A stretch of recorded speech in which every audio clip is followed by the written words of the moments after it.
По помалку од 2 години магичната Јасмин Леви повторно ја исполни Скопската ноќ со својот глас. Глас што не само што се слуша, туку се чувствува длабоко, во срцето, во кожата, во секој здив. Македонската публика ја пречека стоечки, со восхит и љубов што ретко се гледа, а уште поретко се чувствува. И навистина, се уште пред да го запее првиот тон, во салата владееше тишина што зборуваше повеќе од 1000 зборови. Јасмин Леви е уметница што не може да се опише со едноставни фрази. Незиниот глас е мост меѓу векови и култури. Наследство од сефардиските евреи измешано со фламенко страст, ориентална тага и медитеранска нежност. Незините песни не се само музика, тие се исповед, љубовна приказна и молитва во едно.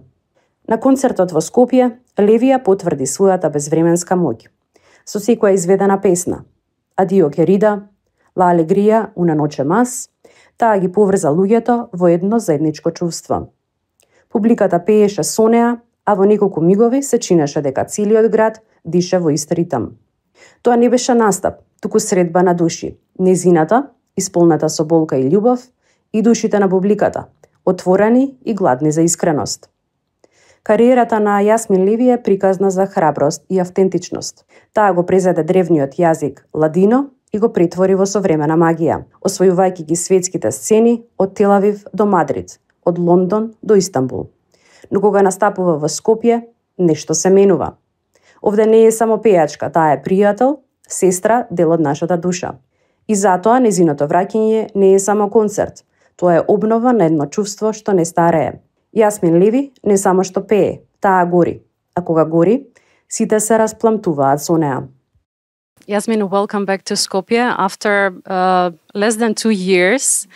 It's a pleasure having you again, and more so, it's pleasure that we have a chance to talk with you right now. How are you feeling tonight, and what makes you come back to Skopje so soon? I think I wouldn't come if no one invited me, and when you're being invited, it's unbelievable feeling. Definitely after such a short time.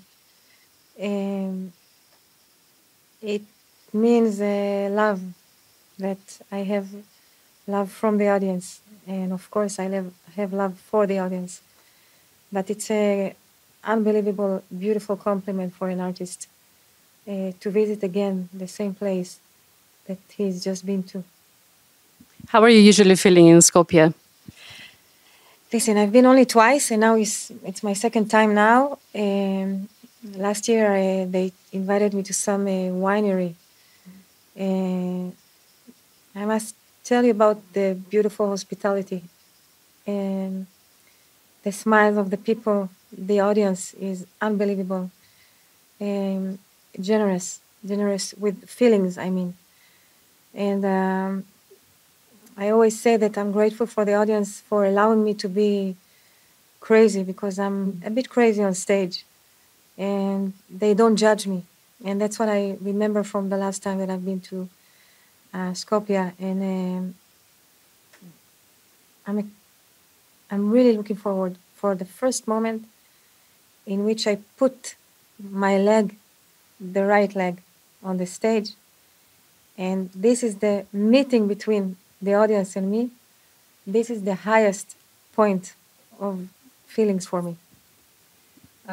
Lately, we've heard that you moved to Serbia. What made you decide to move exactly there, and how do you find it so far? I've been to many places around the world for the last 25 years. I was offered to live in many places. I never believed that I will leave my country. But when I came to Serbia, Belgrad mainly, because of the people, they made me feel home. Mm-hmm. And the mentality, I feel like, I drive in a car in Belgrad like I've been there only 1 month, and I feel like a Serbian woman, like I'm driving, safety, and I like a criminal, like I am. Have you started drinking rakia, maybe? Listen, no, your raki is like a whiskey for me. It's very hard. I'm used to the Greek and the Turkish raki, but I know this raki is very special. I tried it twice, but it's too strong for me. But you know what I adore? I adore your red wine. You have, believe me, I drink wine every day in my life. And I'm sorry because I think people in the world are not aware of the Serbian wine. And also, you know, your wine from Skopje. It's unbelievable. Gorgeous wine. And I would really like, if I could make any efforts to, you know, to spread this knowledge about your wine, I would be very honored. Yeah, we as Balkan will appreciate that. I will do my best. What do you think of the Balkan people? You said hospitality and all that, but have you met some? Are you in connection or in communication daily with Balkan people? I'm in communication. I think mainly this last 2 years. It's very similar to my mentality, and that's why it's so it feels to me so natural. I'm more starting to communicate through music. I also grew up with the Balkan music. It sounds simple, but it's not. Mm-hmm. It's very sophisticated, and the rhythms you have are very hard. One of the hardest one. But I feel like I never left home, you know? That's how I feel. That's good to hear. And we're glad that you're feeling at home in the Balkans. Yasmin, whoever listens to your music can tell that there is a huge pain in your voice. Where does that come from? You should ask God this question. I do nothing. I got what He gave me, and I always say that voices and sounds and these are, I'm one of the voices of the colors of God. Like every singer, everyone has a different color. But all of us, we are many, many colors of God. And I believe that, you know, He gave me this color, someone else got another color. And so I never think, for example, when I write a song or compose, believe me, I never compose a song. I always know that God sent me a melody now. Because it's 1 second and I have a song. And that's my explanation. I didn't sit to write something. He just sent it to me and I take it out. Does that mean that your emotional inspiration on the stage comes from there, or where do you find it? The emotional on stage. I don't need to look for I can't explain it to you. I'm less free with people in my life. Like I have less confidence in daily life. I mean, when it comes, it will be hard for me to tell you, for example, that I think that you're not nice, for example. But I can be on stage in front of thousands of people and I feel free. I'm free only with my music. I'm so free with my music. And I can't tell you where it comes from, the feelings. It's just such a happiness for me. No masks. Everything is so authentic. And I'm just being me. I have no explanation. Mm-hmm. You know. And since your songs are so emotionally heavy, and I think that only sensitive listeners can understand them. When you started your career, were you worried how the audience, how they're gonna accept this kind of emotions and music that you try to represent? I was too innocent for that. I mean, I was too young to think about it. And I can tell you that, for example, I had a show, and if there were 2,000 people who love me, and just one who doesn't love me, I mean, I could see the face, I would be concentrate on him the whole show, asking myself, why the hell he doesn't love me? And I would go devastated home, and it took me 2 or 3 weeks to recover. But now I'm quite old. I mean, I'm old enough. And I think one of the greatest gifts that I have is that I don't think. And maybe I make many, many mistakes in life. But I'm happy that I don't think. I just let it go. Go with the flow. Yeah. Yeah. The themes of love, exile, and fate often appear in your work. What messages do you think the listeners are receiving with that, or what message do you want to spread to the listeners with your music? I had all my life, message of respecting each other, of peace and things like that. But now, after what I had in my life, my experience, I want people to know that, first of all, our freedom is not something obvious. We are free. You are a woman, you're free, you're modern, you have a car, you can vote. But it's not obvious for many people around the world. And we should remember this every day when we see the sun. And when we see a baby laughing or a wind, this is a gift. Every day it's a gift.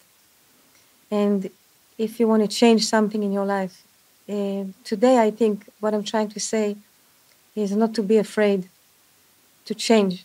Of course, to dream, this is so, everyone says dream and go after your dream. No, it's not easy to go after your dream. But look what I wrote here. I wrote somewhere in my body some tattoo. I mean, dance with the fear, but don't let it destroy. Ruin your life. Mm-hmm. Dance with it. Don't let it ruin your dream. But we have fears. I also have fears all the time. But I take, we say in Turkish, like engage in Ladino, hand by hand, we walk with the fear. With the fear. Go with the fear.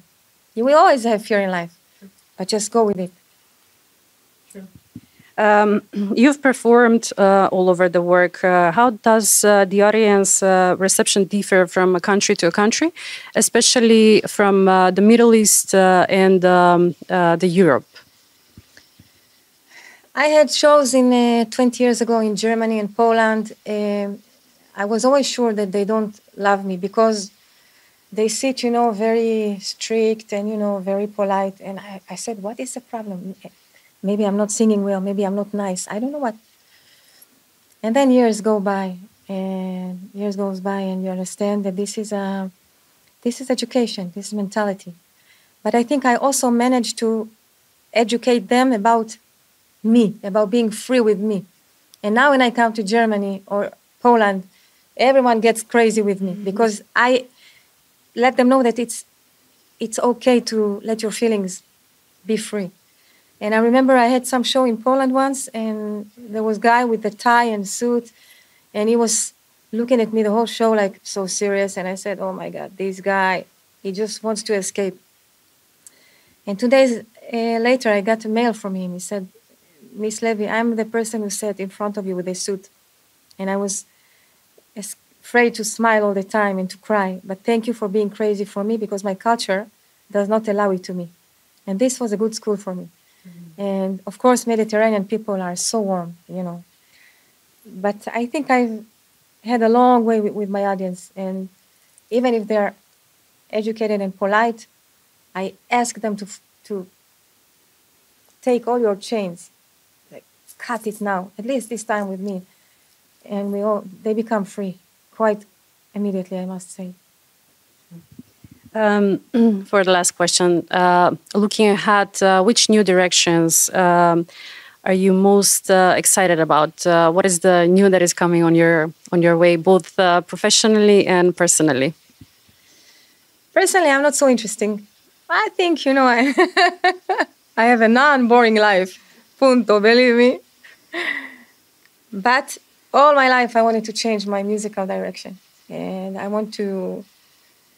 I started as a world music, but I'm no longer there. I mean, my voice will stay the same. But I want to express different feelings. And now I'm going to a different way. I started to work with the keeper. I mean, it's unbelievable. Producer from England. And I told him, let's be brave now. Let's do something else. Because to stay always in my bubble, I can continue, but I will stop loving myself. And I will be not faithful to myself. And now I want to be now the lost sister of Michael Jackson. No, no, it's a joke. I mean, I adore Michael, but I want to try to go to mainstream and things. You know, I want to do some, world music and from the land and the country and the suffer and the roots. But I want to breathe.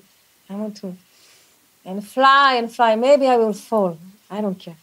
But I want to have new wings now. To fly some other place. Aren't you afraid that you're going to lose your audience that it's currently listening to you that way? Of course, listen. It's always a problem. But if you respect your roots and you don't show your back to the audience, said, okay, thank you for these 20 years. Now I go no.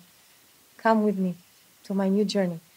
And one time I was in my country and someone crossed the road to shake my hand and he told me in the middle of the street, Miss Levy, I want to tell you that I love you for 15 years. It was the last album you did.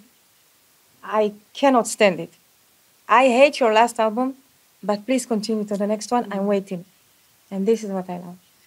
I invite them to join me to this journey. Thank you so much, Miss Levy. Thank you, my love. Thank you so much.